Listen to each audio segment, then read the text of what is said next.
Welcome back to the news at 10. The Lagos State Governor Babatunde Fashola has revealed that the allocation of houses under the state housing scheme will commence this year. Well, he made this known while inspecting projects in Ikorodu and Koshofe areas of the state.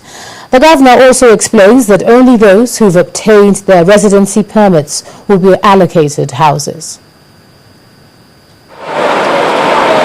Two things that should be on the mind of any government is shelter and transportation.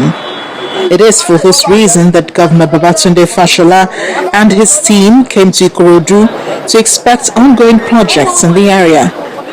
This year we will definitely start the allocation of the houses. I know that people have been very anxious, but they should bear with us. It's not just about handing them houses. We want to give them homes. All the conditions that will take us there, including payment of tax, residency, so you must go and register. We won't build houses with taxpayers' money in Lagos and then allocate it to people who live outside Lagos. From housing to roads to the Awolowo Road in Ikorodu and the ongoing expansion of Ikorodu Road. Koshofe local government is another place of visit. The bridge on which we stood used to be passable only by a canoe, but we finished 7 roads there. The bridge section is finished. The last section now is about less than 2 kilometers, and we should finish that this year in Maitu, Evagilidi and Maida area of Koshofe local government. So we're back on the road, trying to see what problems our contractors are having and how we can help to solve them. The proposed site for a housing estate in Akanimodo Mile 12 was also inspected, and the governor has promised that construction of houses will commence in earnest. Starting for when we move. And which month is that? That means that the Bayelsa State government has accused the Rivers State Governor Chibuike Amechi of distorting the facts on the Soku oil wells with the sole aim of blackmailing President Goodluck Jonathan.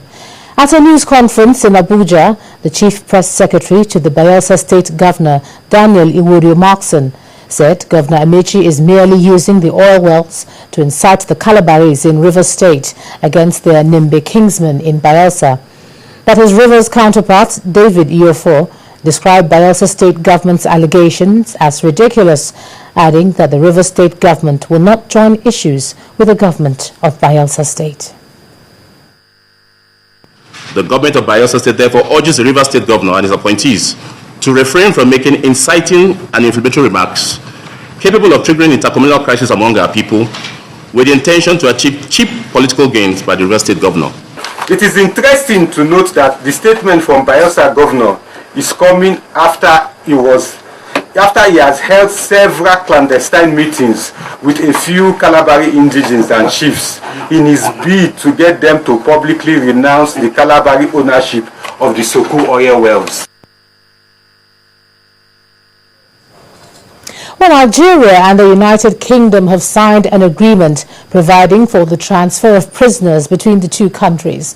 The agreement will allow Nigerians who commit crimes in the United Kingdom and Britons who commit crimes here in Nigeria to serve their sentences in their own country. Speaking at the signing ceremony in Abuja, the British Justice Minister Jeremy Wright says removing foreign national offenders is a key priority for the British government, and the prisoner transfer agreement signed with the Nigeria Attorney General and the Minister of Justice plays a significant role in supporting the mutual agreement. A special joint committee of Nigerian and British officials will oversee the implementation of the agreement, with the first exchange to take place before the end of 2014. Now, indigent Nigerians who suffer injustice and cannot gain access to legal advice or aid now have the option of an online pro bono law clinic. The Nigerian Institute of Advanced Legal Studies launched this clinic alongside a total free line and its office-based pro bono service in order to give more poor Nigerians free legal services. The 2013 United Nations Development Index ranks Nigerians at 153 out of 186 countries surveyed, with 68% of Nigerians said to be living below poverty level with $1.25 daily. That's about 200 naira. Another research conducted by the Public Interest Law Institute also suggests that more than 80% of Nigerians cannot access a means of getting quality legal advice in their bid to obtain justice owing to poverty and other factors. With these facts and more at our disposal, the question is, what are we doing about this? Or better still, what can we do differently? One organization that is doing something different is the Nigerian Institute of Advanced Legal Studies. At this gathering, comprising professors of law, other legal practitioners, and several research fellows, the Institute unveiled its online pro bono law clinic. It's interesting to note that while law clinics are a growing trend all over the world, in time we are launching the first of its kind in the whole of the African continent. Out of our approximated population of 175 million Nigerians, today a whopping 31% make use of the internet, whilst as many as 20% even make use of social media platforms like Facebook and Twitter. The initiative is of course not limited to the internet. The Institute has offices across the country where indigent members of the public can walk in to access free legal representation. Even if all you get is counsel, in other words, you want to take a step, you don't know what the law says, or you don't know what your rights may be, and somebody is able to tell you, oh, you have a right to so and so, why don't you do so and so? It can make the world of difference between stress and distress and problems. The management of the Nigerian Institute of Advanced Legal Studies say the pro bono clinic will make referrals to non-governmental human rights organizations on issues of women, children, and even economic, social, and cultural rights to give indigent Nigerians quality legal service and representation. Shola Shoyeli, Channels Television News. First Bank, truly the first.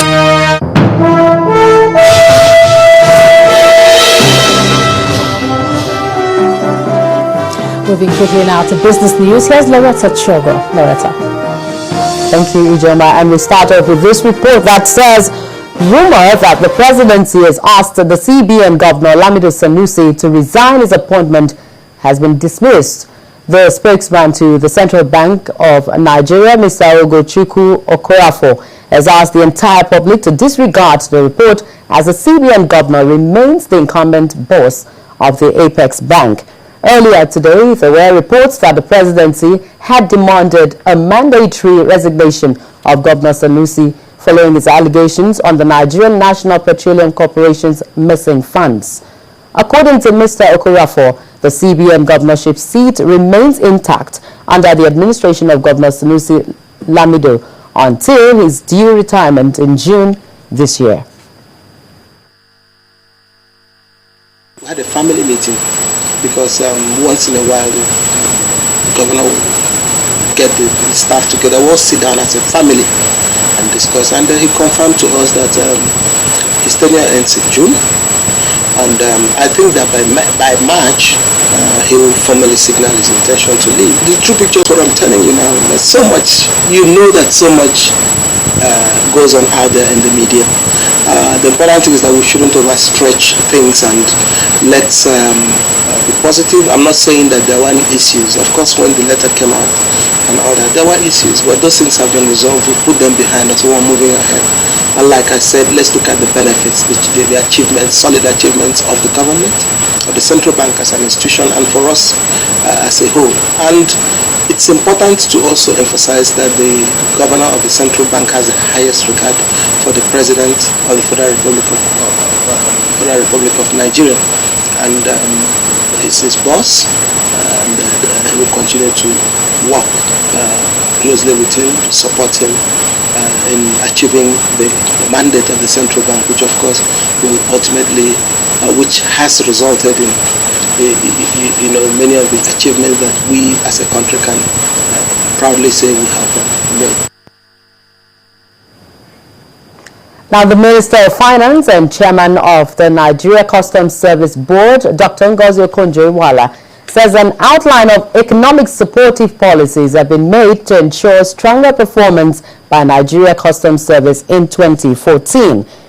According to the rising from the first Nigeria Customs Service Board meeting for the year in Abuja, Dr. Okonjo-Iweala said several policy-based discussions have commenced to ensure Customs Service better serves its mandate as a revenue-generating agency of government. What are the deliverables? What should the Customs Service be focusing on in 2014 that will really help to strengthen the country and the economy? And what will be the specific deliverables in 2014? The Customs is one of the agencies. We have, FIRS, Customs, and the oil sector, from which the nation derives its revenue. But Customs' ability to generate revenue also depends strongly on government policies. So, for instance, if we decide to increase or reduce tariffs in a particular area, it has an impact on Customs' ability to collect more or less tariffs. So we need to to have policies that are supportive of the economy, but some of those policies may have an impact on revenue generation. These are the things we discuss, and how to make sure that within the context of government's economic policies, Customs can do its best. I think they're looking forward to a stronger performance this year based on the outline of policies that we have. The Securities and Exchange Commission has identified some governance gaps in Ecotransnational Incorporated. This follows its investigation into alleged breaches and corporate governance practices within the bank. According to the SEC, the review identified the absence of a clear vision and strategy to drive the institution. The regulator says the findings constitute an important basis for convening an extraordinary general meeting of stakeholders, which it suggests should be held before the end of February. The Commission has also recommended that ETI appoints a substantive board chairman who will lead the effort to attain an improved governance climate. Now, if these are properly implemented according to SEC, it will eliminate the governance lapses and will further strengthen the bank. Meanwhile, Ecobank Transnational Incorporated has announced the departure of its Group Executive Director for Finance and Risk, Mrs. Lawrence Dorego. Mrs. Dorego has been on suspension for several months following a series of controversies initiated by her over allegations that are now a subject of an SEC investigation. The bank said last year that Dorego, a long-time employee, had been suspended because she falsely claimed to be a qualified accountant. Ecobank is working to shore up confidence in its governance in the light of the probe, as it is to be viewed by investors as an African success story for its strong growth and expansion beyond its Togo base into dozens of African countries. The shares of Cadbury Nigeria PLC have been placed on full suspension at the Nigerian Stock Exchange. The action follows the company's request to enable it complete its court-ordered share capital reduction exercise. In pursuant to its Board of Directors resolution on January 3, 2014, Cadbury Nigeria PLC had resolved to have its register closed on January 8th. Cadbury is reducing its capital base by about 12 billion naira. The exercise will result in termination of 2 of every 5 ordinary shares held by investors. Stockbrokers and analysts at the NSE explain the implications of the company's shares reduction exercise. Yeah, it doesn't that the company, assuming the company has a 100 million unit of shares, like what Cadbury is doing now, is doing, I've used the word 2 for 5. That is, they are counting 2 out of every 5 they want to do. So if they have 100 million before, now they now have 60 million. So 40 million is out of it. And when the company is able to make profit, even at the normal level, the dividend payout will be higher on 60 million than on 100 million. And still from the Nigerian Stock Exchange, the table turned today against heavyweight Dangote Cement, which had boosted stock figures at the Nigerian Stock Exchange. Dangote Cement and Lafarge Wapco lost 10 naira and 2 naira respectively today. BC Koka tells us details.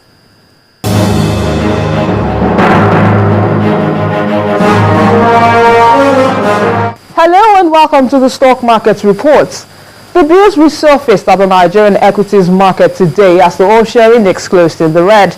Now the key benchmark index drifted lower to 41,363.05 points after shedding 1.14%. The market's capitalization also closed at 13.23 trillion naira.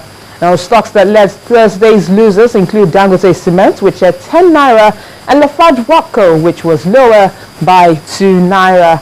Equities that stayed above water include Mobil with a 5 naira 58 kobo gain, followed by Corn Oil, which added 2 naira 42 kobo to its share price. Now Thursday's top volume drivers include Unity Capital, Trent National Corporation of Nigeria, and Unity Bank. When the closing bell rang, over 322 million units were traded for 3.24 billion naira in 5,509 deals. And that ends the stock market reports. I am BC Koka.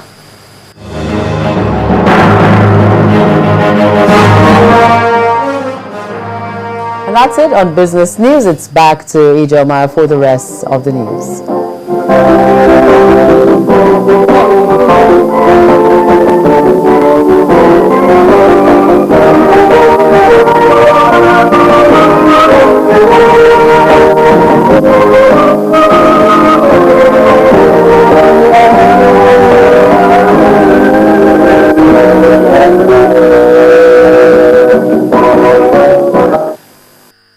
First Bank, truly the first. Still ahead on the news at 10, Confederation of African Football to announce African Footballer of the Year 2013. That's our sports news. Please stay with us.